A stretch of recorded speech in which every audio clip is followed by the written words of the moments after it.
Hello all, here we are for the Audible Weed Walk, episode number 40. This is Nina.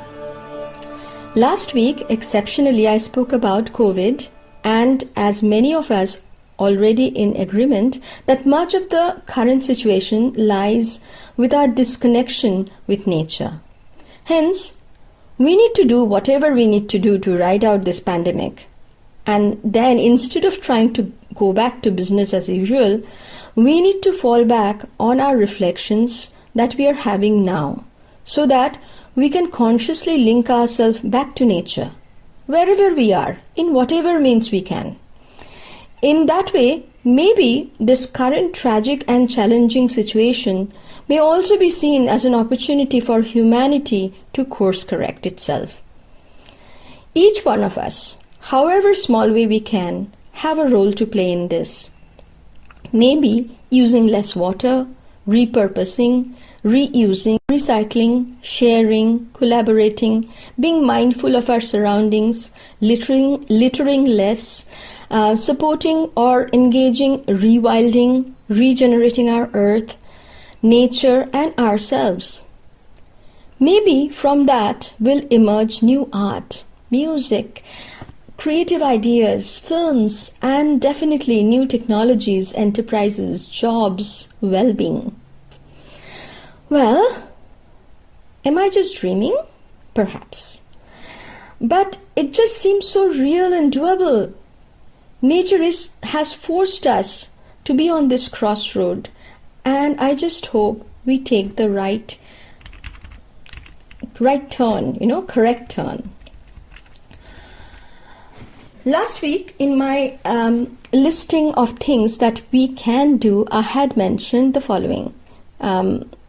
Precautions, protocols, doing exercises, pranayama, engaging in activities of interest, sharing, connecting with people, eating healthy, etc.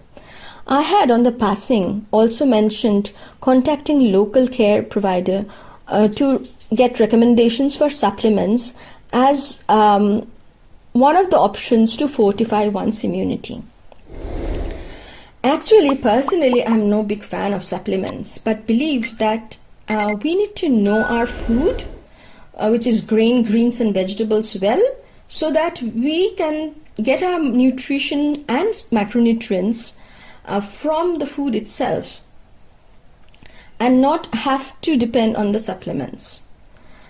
Several years back, I had, I found myself in excruciating pain, which turned out to be because of kidney stones. After the normal medication regime, the stones did not go away, and I was recommended surgery. By then, I had, read up some and had taken a second and third opinion by medical doctors, and was very clear that surgery was not an option. My body can produce stones again and again. So, you know what? I'll go back to surgery each time. So, for the immediate stone, I had contacted Dr. B. She's a wonderful Ayurvedacharya that we have in Auroville.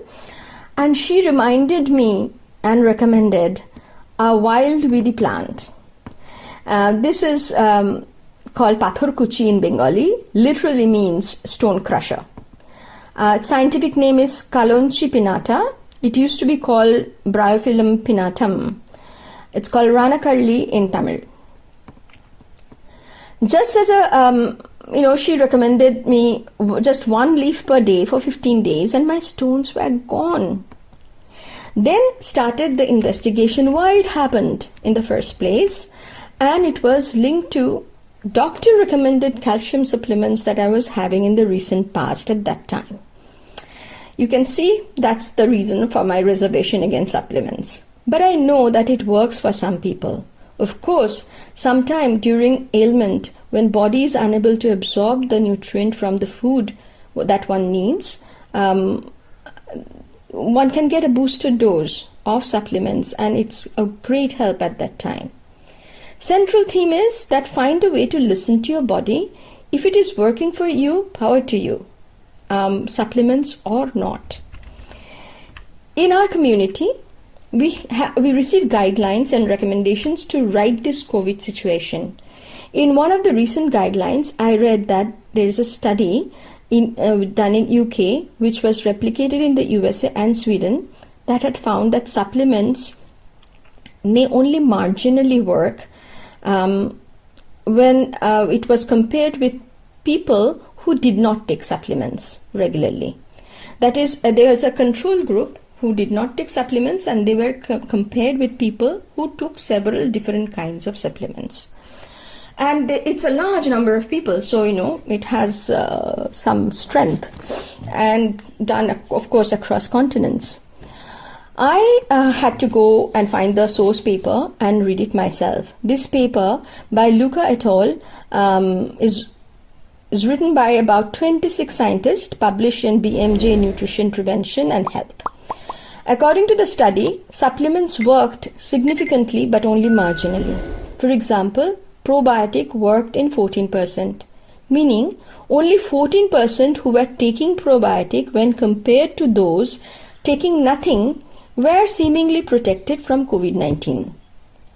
Similarly, efficacy of multivitamin were 13%, omega-3 fatty acids 12%, vitamin D 9%. Moreover, supplements only worked for women. Go figure that. I mean, nobody quite knows why, but that's what it is.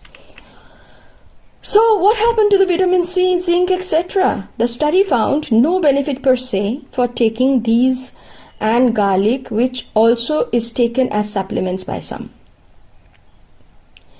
Then I read a posting made on April 5th, 2021 by Robert H. Schmerling, who is the senior faculty and editor at Harvard Health Publishing, which is part of the Harvard Medical School. He also seconded this finding without actually referring to the study.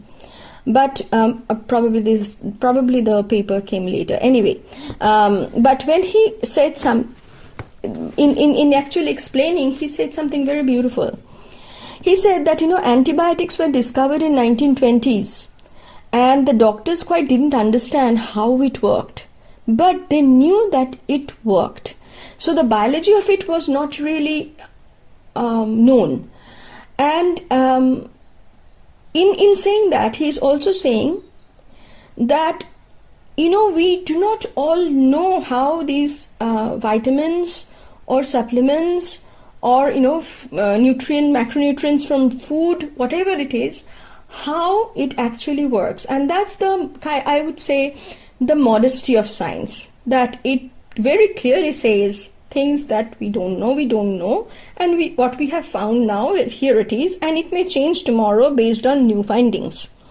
So based on that, he says that logical and well understood reason are there why a drug should work, and based on that, he thinks there are these things which medical science thinks, that vitamin C, vitamin D, zinc and melatonin may help in fighting the virus. So vitamin C is an antioxidant that has long been promoted as a key player in healthy immune functioning. I'm actually, reading his findings, and zinc may have antiviral activity, whether by improving immune cell functions that counters viral infections. So, very, very topical here. And there are some evidence that suggests that combining vitamin C and zinc may limit the duration of severity of cold symptoms. And again, these are the effects that the doctors expect, but they cannot explain, and no study actually has proven that is the case at the moment. So based on science, there is a reason to be hopeful that supplements such as vitamin C, D, zinc or melatonin might help in fighting COVID-19. While there is no proof yet that they do, additional research could show benefits in certain situations or with a different dose or formulation of supplements. So it's, worth pursuing, worth keeping our mind open. I at the end of this, my personal conclusion is take supplements if it works for you, if you feel good about it. But let's go and get this good stuff from the food.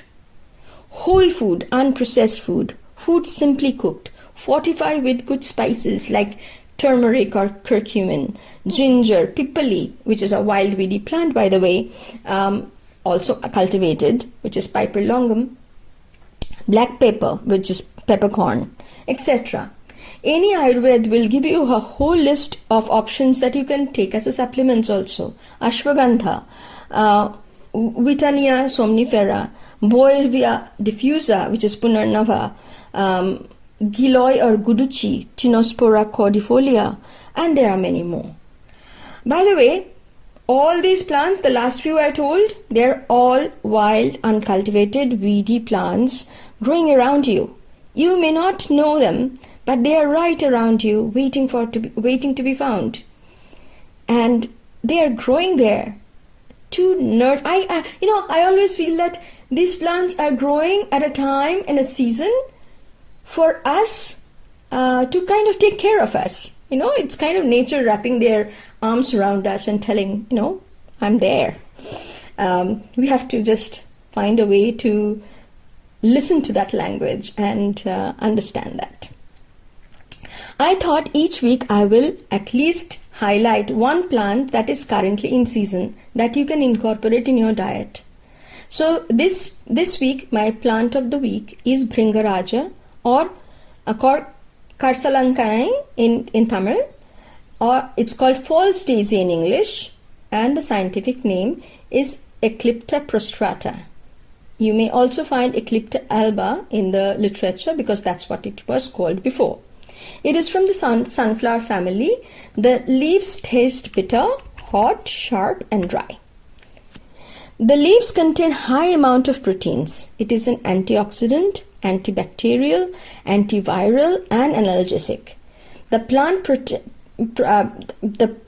plant has so many benefits that I'm quite afraid to list them, lest this be deemed as a superfood and become the next fad. Important thing in taking plant-based supplements and diet, getting the nutrition from the diet, is to diversify. Diversity is the key to life, to health, to well-being of earth, of our body.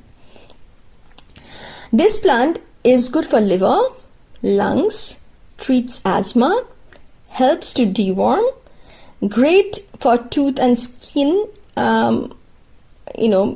benefits. Of course, many Indians will know this plant as great for hair growth and scalp health. It also treats ulcer and certain types of cancer, jaundice, leprosy, tooth ailment, eye problem, blood pressure, and blood sugar. The leaves contain several micronutrients that includes potassium, magnesium, iron, and also zinc. It has also, of course, vitamin E and also vitamin D. So you see, just one little weed growing around you, looking quite insignificant, taste quite, bitter.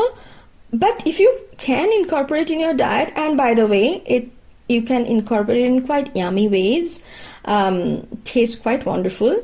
It is growing around you right now.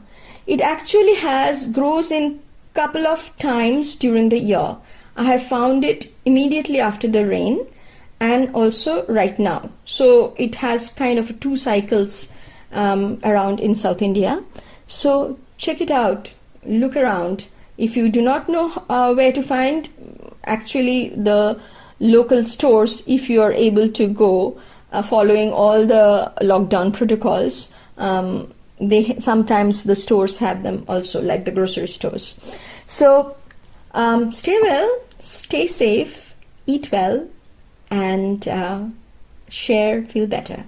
Remain connected. See you next time. Take care. Bye.